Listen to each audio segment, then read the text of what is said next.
রমজানই একমাত্র মাস, যে মাসে নিজেকে পরিশুদ্ধ করে নেওয়ার সময়।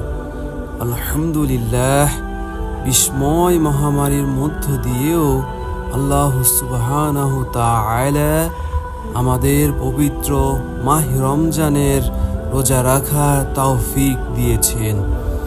আমরা যারা রোজা রাখার সৌভাগ্য পেয়েছি, আমাদের সবাইকে আল্লাহ রব্বুল আলামিনের দরবারে অনেক বেশি শুকরিয়া আদায় করা উচিত। আল্লাহ রব্বুল আলামিনের ভালোবাসা পাওয়ার সর্বোত্তম মাধ্যম হলো রোজা। কেননা রোজা কেবলই আল্লাহ তাআলার সন্তুষ্টির উদ্দেশ্যেই রাখা হয়, আর এর পুরস্কারও স্বয়ং তিনিই দিয়ে থাকেন। রমজানের ফরজ রোজা বা অন্যান্য দিনের নফল রোজা, যে রোজাই হোক না কেন, তা আমাদের আত্মার সংশোধনের কারণ হয়ে থাকে। আর বিশেষ করে পবিত্র মাহে রমজানের রোজা আমাদের পুরো বছরের দোষ ত্রুটি ক্ষমার কারণ হয়।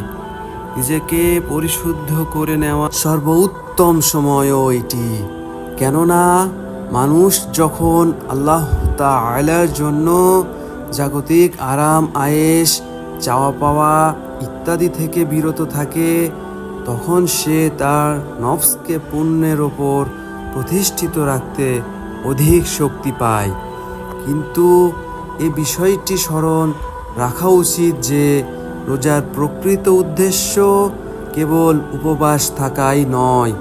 যদি উপবাস থাকার ফলে জান্নাত পাওয়া যেত, তাহলে প্রতিটি ব্যক্তি এ জান্নাত পাওয়ার চেষ্টা করত।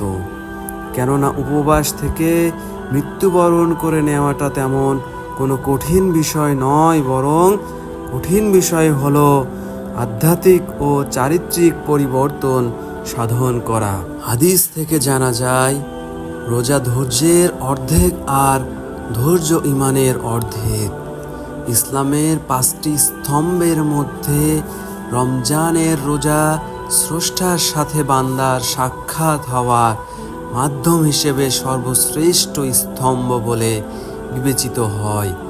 আর এই জন্যই রাসূলুল্লাহ সাল্লাল্লাহু আলাইহি ওয়াসাল্লাম হাদিসে কুদসির মাধ্যমে ইরশাদ করেছেন, মানুষের অন্য সব কাজ আমল তার নিজের জন্য, কিন্তু রোজা একান্তই আমার জন্য এবং আমি এর জন্য তাকে পুরস্কৃত করব।